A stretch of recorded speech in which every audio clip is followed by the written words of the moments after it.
Hi writers and readers, I'm Christy Stratus and today is day 3 of our revision mini-series. Today's is about plot. And plot I have to tell you about from an editor's perspective. I can't tell you from a writer editing my own writing perspective because I don't write according to plot. I could do a video on that if you guys are interested. I always write my books according to character, and if you ask me what is my book about, very, very difficult to describe because it has nothing to do with the plot.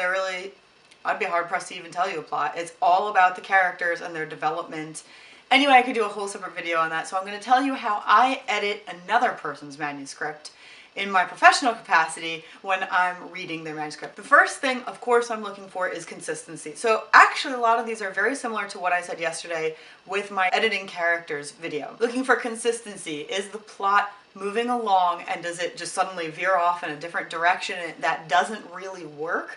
Or does it go along, I'm not up to pacing yet, but does it go along and it makes sense and it all jives and everything, even the subplot makes sense in the context of the plot, that kind of thing, making sure it all goes together. So that is about reading the book as a whole. There really isn't a way that I know of to read the book just for plot. You have to read the whole thing. And unlike with characters where you can skip around, one particular character in order to edit that character. Of course, consistency is super important, and like I said, the subplot or subplots have to be figured into that. How the characters play into the plot. If you've got characters wandering around that really have nothing to do with anything, you can end up actually rolling characters together sometimes in order to make them work more towards the plot, and that's absolutely fine. And sometimes that makes one or two really strong characters instead of 4 or 5 weaker characters. Again, I'm talking about characters, but it does all have to do with the plot. That would be the first thing that I'd be looking at. And the next thing, the most important to me, I will get to pacing, but I would say plot holes is really just super, super important. And the way to do that with your own writing, that's tough. It is definitely tough, but if you find yourself sort of skipping over a bit of logic when you're looking at the plot of your story, and you're like, well, that could happen, right? Well, maybe you have an issue there. You might want to look at it and really make sure it makes a lot of sense, because a reader's going to look at that, and instead of them saying, that works, right? They're going to say, I don't know about that. Of course, you're going to get dinged in the reviews. So it's important to look for any skips in I always like to think of it as logic.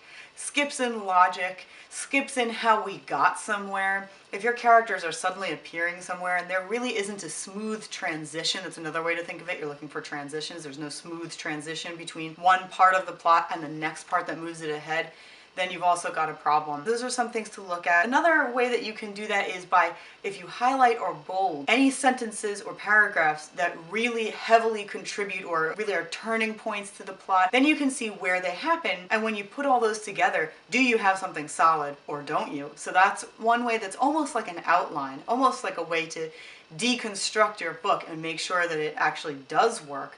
Visually, you can actually see it there. Now we're going to get to pacing. Now my problem is that I always underwrite. I never overwrite. Actually, I have to make sure that my pacing doesn't just skip ahead, And for what I understand, most people are the opposite of me, where they have to cut a lot of stuff out. And of course, you have to be very careful when you cut things out that you're not cutting out crucial points in the plot that are going to make a huge difference to the ending. So when you're tying up all the knots at the end, making sure everything is tied up, or maybe you have a couple of loose ends, but you know they're there and you mention them. You make sure every point was hit, but hit clearly, not like one wishy-washy sentence type of thing where you think that that's good enough. It has to be very, very clear that the plot has been plotted out properly, and then it carries out properly. So anyway, back to pacing. A lot of times you can have the problem of spending too much time on one part of the story because you really like it as the writer, and you look at it as a creative person, as an artistic person, and you say, this is really important, I'm going to spend a lot of time on it, and you end up maybe spending too much time on it and then rushing through other things. It's important to sort of smooth that all out. It's like taking a bunch of bumps in the dough of the cookies or bread that you're making and really rolling it out there so it's all even. Yes, there are times when parts in the plot need a little bit more attention, but for the most part, you're going to want to have a nice, evenly spread, consistent plot.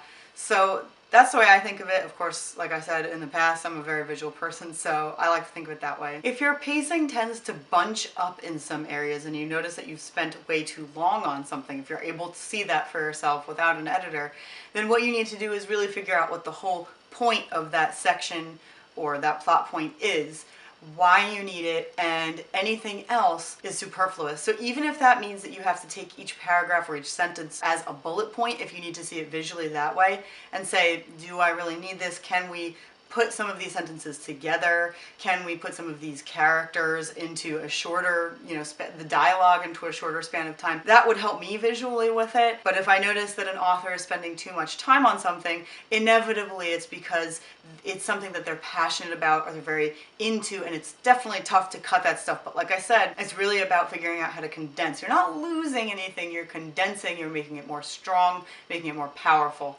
That's really the best way to look at it. There's also the whole concept of, is the plot strong enough? Now this comes down to the very basics of your novel, and it can be real painful if you realize that actually the story didn't really need to be told. That's very tricky. Now, I don't come across that a whole lot, actually. It's pretty rare. But that's sort of like if you look at your story.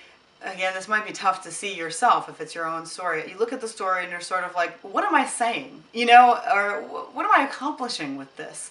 I don't understand what the whole point was. Again, like I said, that's a rare type of thing, but if you realize that the whole thing is just sort of very thin and weak, then of course you can try to add subplots to make it more complicated if the main storyline, like sometimes you see those books where it's based on a few people's different lives and how they intertwine. All those different lives, all those different parts coming together to form the main thrust of it, that's one way to make something that's a little bit thin, a little bit weak, stronger. Another thing you can do is try to distill your whole story down to, okay, well, what am I trying to say here? And if you're really not sure what the point is, then you have a bigger problem where, again, you either need to add more things in or you need to just reconstruct the thing and figure out what the point is. Sometimes we can just go wrong in a story and not really understand where it's going, and then we go back to a certain point in the story or the plot and we say, oh, you know what, I had a fork, I chose this way and it's leading to something very thin and breakable, and I need to go this way into something thicker that has a lot more meat to it,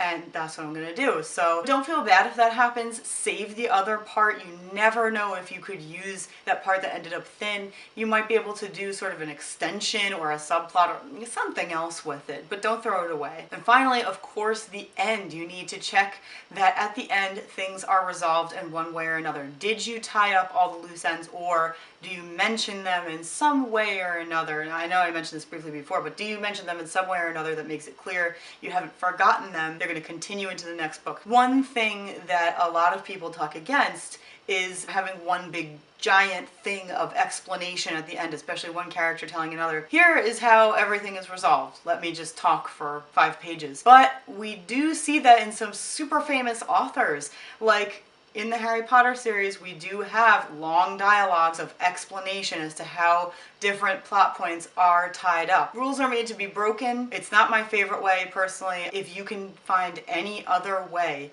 of getting around that, just big block of conversation or monologue, then that would really be best. But obviously you can see if some of the greats are doing it, then, I mean, things are acceptable that most schools maybe might teach you. Don't do this. It's really tough to say, here's a blanket statement of what not to do or even what to do, but I would try to avoid that and try to really resolve those points at the end in a different way. Most of that should be through action. Most of it should always be through showing rather than telling, oh, you know, this person died. Oh, really, did he? No, let's see it, you know, let's have those action scenes. And if you end up having to tie up something at the end with a statement, make it a powerful one, not just a chat. Those are my tips for plot. Again, I am not someone who writes plot. I only edit in my professional business other people's plots. I will see you tomorrow for another part of this mini series.